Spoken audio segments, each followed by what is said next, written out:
On this video we're taking a look at the North Carolina Tar Heels versus the Kansas Jayhawks on Monday night for the 2022 National Championship of NCAA basketball. Welcome back to High Stakes, let's get straight into it. Also, don't forget to subscribe to get notified as soon as we release these sport prediction videos, and if you would like more betting tips and predictions then check out our Patreon in the link down below. Our new Patreon is a way for us to help you improve your chances of making more money. 5 plans are available for each and every one of you. You can get 30 extra betting picks all the way up to 500 extra betting picks per month. Stop wasting hours of your time searching for bad betting picks that ends up costing you a lot of money. Join the High Stakes Patreon now and get the best betting picks. Our first betting pick will be Kansas -4. And here is why. It has been a return to glory for the Jayhawks this season. They won the Big 12 regular season title and, more importantly, the Big 12 tournament title after a 3-year drought. It was the program's record 20th Big 12 tournament title in the 24-year existence of the league. The Jayhawks have rebounded nicely from last season's 21-9 record, second-place regular season finish and exit from the Big 12 tournament due to COVID issues. The Jayhawks would go on to get blasted in the second round of the NCAA tournament, 85-51 by USC. Then, almost to add insult to injury, Kansas had to watch as league rival Baylor went on to win the national title. From the start, this season has been about returning to their prominent place in the conference. They won the regular season title, won the Big 12 tournament, earned a number 1 seed in the Midwest region, and carry a 33-6 record into their first NCAA title game since 2012. The Jayhawks will be looking for their 4th national title and first since 2008 on Monday night. It seems strange at this point to think that, with just a few weeks left in the regular season, the North Carolina Tar Heels were thought to be a bubble team to make the NCAA tournament. On February 16th, the Tar Heels lost at home to the Pittsburgh Panthers, one of the worst teams in the ACC this season. North Carolina's offense has prospered over the last 2 months thanks to more reliance on an inside-out offense featuring Armando Bacot in the post and the ability to kick the ball around the perimeter to open shooters when he is doubled. North Carolina took out Duke on Saturday utilizing the style they've incorporated over the last few months. Caleb Love's outside shooting was again the difference as the Tar Heels won the third and most decisive game between these two storied rivals. Caleb Love led the way with 28 points in the win, and backcourt mate RJ Davis chipped in with 18 points. The two combined for 5 of the Heels' 7 second-half 3-PT field goals. Big man Bacot, overcoming a second-half ankle injury, delivered with 11 points and a second straight game of over 20 rebounds with 21. It has been a stunning run for the Heels and first-year coach Davis to reach yet another national title game. The national championship is set. North Carolina Tar Heels will face off against the Kansas Jayhawks on Monday night.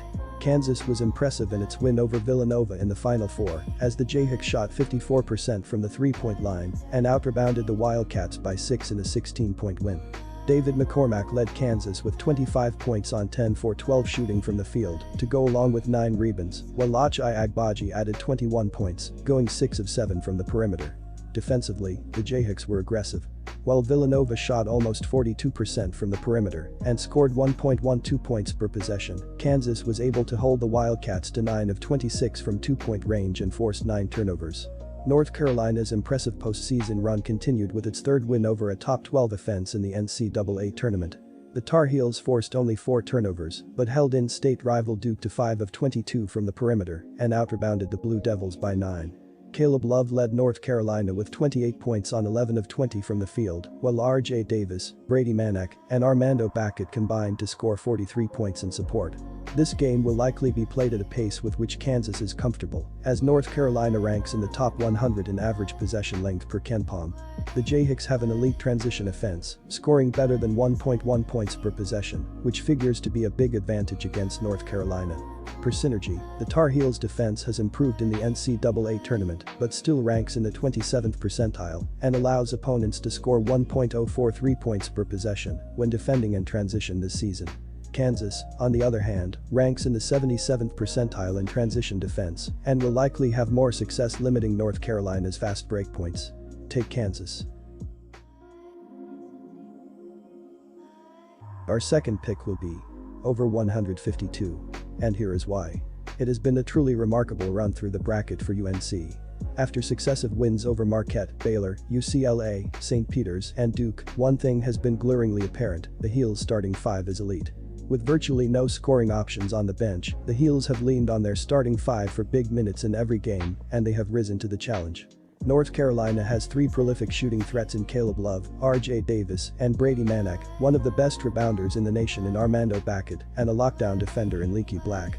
If they can stay out of foul trouble, these 5 are as talented and versatile as any in the nation. Since the season tipped off back in November, Kansas has been a constant fixture among the best teams in the nation. They have performed at a high level all season. After sharing the Big 12 regular season title and winning the Big 12 tournament, the Jayhawks now eye the ultimate prize. Kansas has enjoyed a relatively cushy path to the title game with wins over Texas Southern, Creighton, Providence, Miami, and Villanova. Kansas has had no letdowns and appears to have kicked things to another gear since halftime of the Elite Eight, outscoring opponents by a combined 47 points over their last 3 halves of basketball. North Carolina G. Caleb Love reported a game-high 28 points on 11 for 20 shooting and pulled down 4 boards. Armando Bacot contributed 11 points and 21 rebounds for the Tar Heels. The Kansas Jayhawks finished tied with Baylor for the Big 12 Conference regular season title and are looking for their 4th national title in school history. On Saturday, Kansas built an 11-point halftime lead and held off several Villanova comeback attempts to earn an 81-65 victory. The top-seeded Jayhawks, 33-6, connected on 13 for 24 from the three-point line and limited the Wildcats to 39% shooting. Kansas C. David McCormack led all scorers with 25 points on 10 for 12 from the field and grabbed 9 rebounds. Ochai Agbaji nailed 6 for 7 from long distance and finished with 21 points for the Jayhawks. In the Final Four opener on Monday night, the Jayhawks dismantled the wounded Villanova Wildcats, 81-65.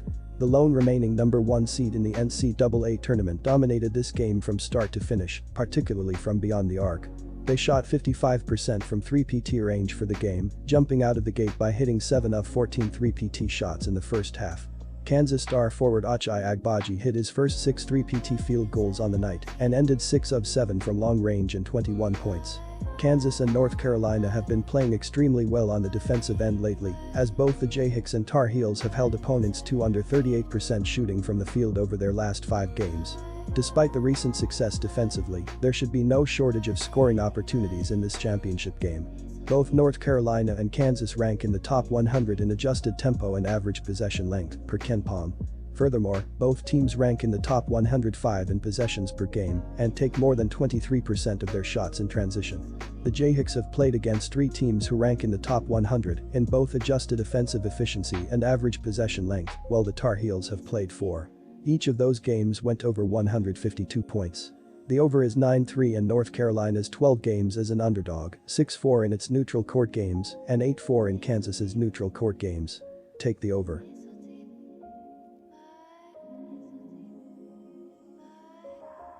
And our best bet for that game is Kansas -4. And here is why. Here are the tournament numbers that matter for UNC in the NCAA tournament. Starting as just a number 8 seed, the Heels are now 5-0 as they head into the title game. They are averaging 82.2 points per game in the tournament, while allowing 68.2 points per game. After going just 2-6 against ranked teams during the season overall, they have beaten 3 top 25 teams in the tournament: Baylor, UCLA and Duke. In fact, each of those teams ended in the top 10. Love leads the team in scoring at 20 points per game in the tournament, including a game with 30 points and 28 against Duke. 43% of the Heels' shots in the tournament have been from beyond the arc. They are shooting 36% from long range in the tournament, with Love, Davis, and Brady Manek combining for 46 3-PT field goals.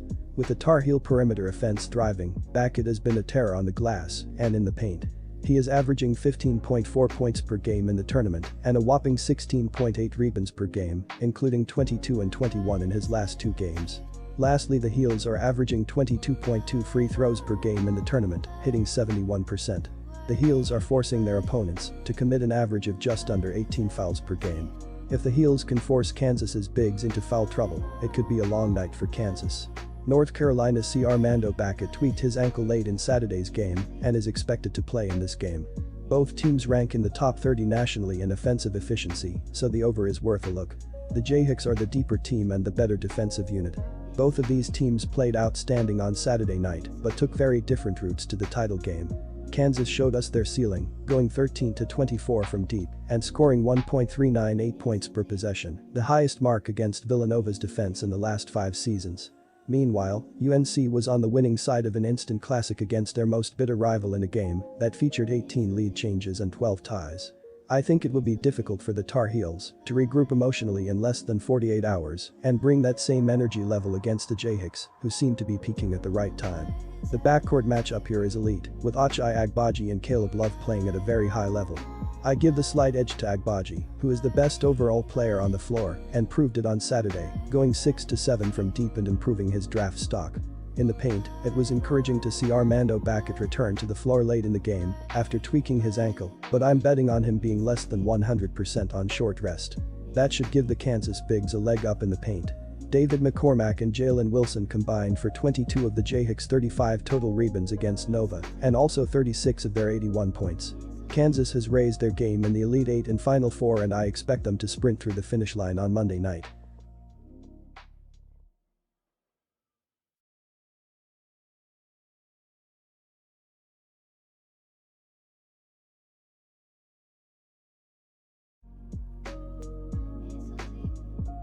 Disclaimer, no financial advice. The information on this channel is provided for education and informational purposes only, without any express or implied warranty of any kind, including warranties of accuracy, completeness, or fitness for any particular purpose. The information contained in or provided from or through this channel is not intended to be and does not constitute financial advice, investment advice, trading advice, or any other advice. The information on this channel and provided from or through this channel is general in nature and is not specific to you, the user, or anyone else. You should not make any decision, financial, investment, trading, or otherwise, based on any of the information presented on this channel without undertaking independent due diligence and consultation with a professional broker or financial advisory.